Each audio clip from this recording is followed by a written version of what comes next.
I caught my cheating wife when she thought I was asleep. My name is Nathan, and I'm 34 years old. I'd been married to my wife, Sophie, for 6 years, and we had a 3-year-old daughter, Lily, who was the light of our lives. Sophie and I met at a mutual friend's wedding. Ironic, now that I think about it. And we hit it off immediately. She was a free spirit, always up for an adventure, while I was more grounded, a planner. We complemented each other, or so I thought. But everything I believed about our marriage came crashing down one night when I caught her cheating, while she thought I was asleep. It was a Friday night in late September, and I'd had a brutal week at work. I'm a software engineer, and my team had been pulling late nights to meet a project deadline. By the time I got home, I was exhausted, barely able to keep my eyes open through dinner. Sophie had been her usual self that evening, playful, teasing me about how I needed to relax, even pouring me a glass of wine to help me unwind. After we put Lily to bed, we curled up on the couch to watch a movie, but I must have dozed off halfway through. The last thing I remember was Sophie kissing my forehead and whispering, "You're so tired, babe. Let's get you to bed." I woke up a few hours later, disoriented, still on the couch.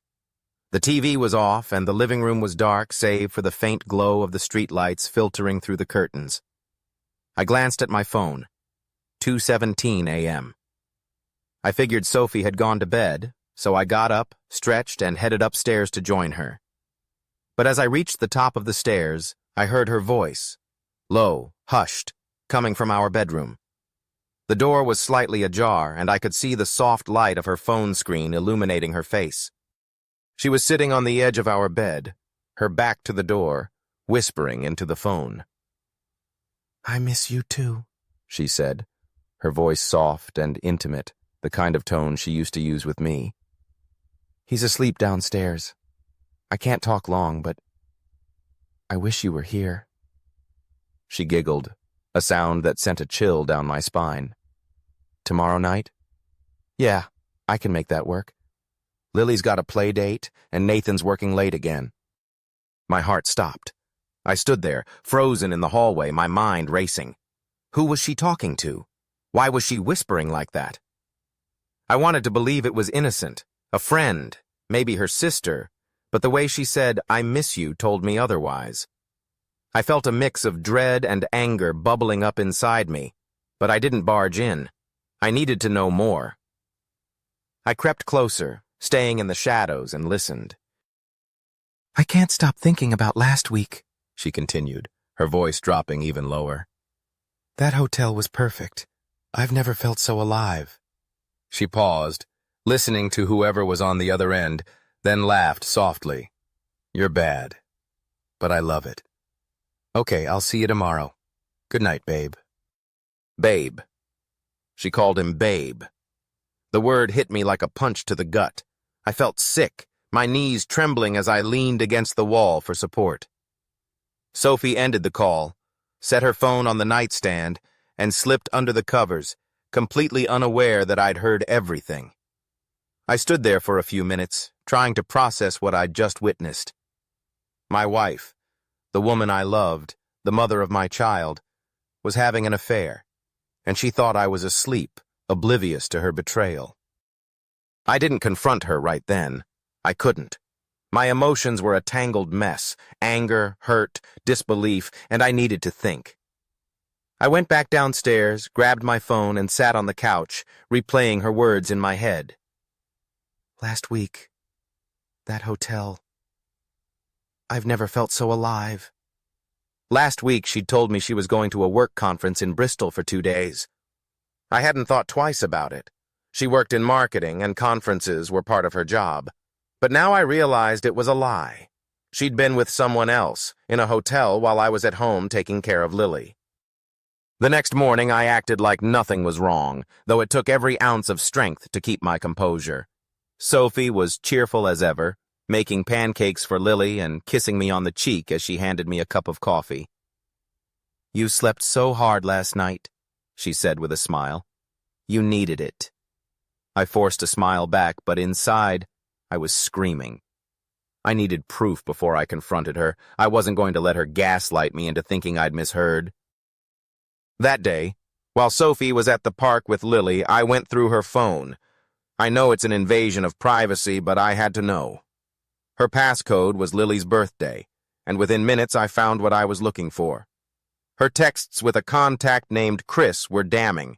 Messages about their amazing night in Bristol, plans to meet up that evening at a bar downtown, and even a selfie of them together, laughing in a hotel room. Chris was a guy she'd worked with a few years ago, someone she'd always described as just a friend. Apparently, he was much more than that. I felt like I was going to throw up, but I kept digging. I found her email, where she'd booked the hotel in Bristol, and even a deleted message thread where she'd told Chris, "I love you, but I can't leave Nathan yet. Lily needs her dad." That was the final straw. Not only was she cheating, but she was in love with this guy, and she was stringing me along, pretending everything was fine. That evening, I waited until Lily was asleep before confronting Sophie. She was getting ready to go out, putting on makeup in the bathroom, humming to herself. She told me she was meeting some girlfriends for drinks. Another lie. I walked in, holding her phone, and said, "I heard you last night, Sophie, when you thought I was asleep." She froze, her mascara wand hovering in midair. What are you talking about?" she asked, her voice shaky. "I heard you on the phone with Chris," I said, my voice steady despite the storm inside me. "Telling him you miss him, talking about the hotel in Bristol, making plans to meet him tonight. I went through your phone, I saw everything." Her face crumpled, and she started to cry, dropping the mascara wand into the sink. "Nathan, I'm so sorry," she sobbed. "I didn't mean for this to happen, it just did." "It just happened?" I repeated, my voice rising. "You've been having an affair for months, Sophie. You lied to me about Bristol. You've been sneaking around telling him you love him and you think it just happened. What about me? What about Lily?" She tried to reach for me, but I stepped back. "I do love you, Nathan," she said through her tears. "I love our family, but Chris, he makes me feel something I haven't felt in a long time. I've been so overwhelmed with work and being a mom, and he was there and—" "Stop!" I cut her off. "I don't want to hear your excuses. You made a choice to betray me, to betray our daughter. I can't even look at you right now." I turned and walked out of the bathroom, grabbing my keys and jacket. "I'm going to my brother's. Don't call me." I spent the next few days at my brother's place trying to figure out what to do. Sophie kept texting, begging for forgiveness, saying she'd end things with Chris and go to therapy if I'd give her a chance. But the trust was gone. I couldn't unhear that phone call, couldn't unsee the texts, couldn't forget the way she'd laughed with him while I was asleep downstairs, oblivious to her double life. I decided to file for divorce. It wasn't an easy decision. Lily made it harder. I didn't want to break up our family, but I couldn't stay with someone who'd hurt me so deeply.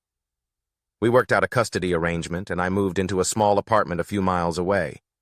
Sophie did end things with Chris, or so she says, but I don't care anymore. I'm focusing on being the best dad I can be to Lily, and slowly, I'm starting to heal. Catching Sophie that night, when she thought I was asleep, was the worst moment of my life. But it also opened my eyes to the truth. I deserve better than a wife who'd sneak around behind my back, and I'm determined to find happiness again, on my terms.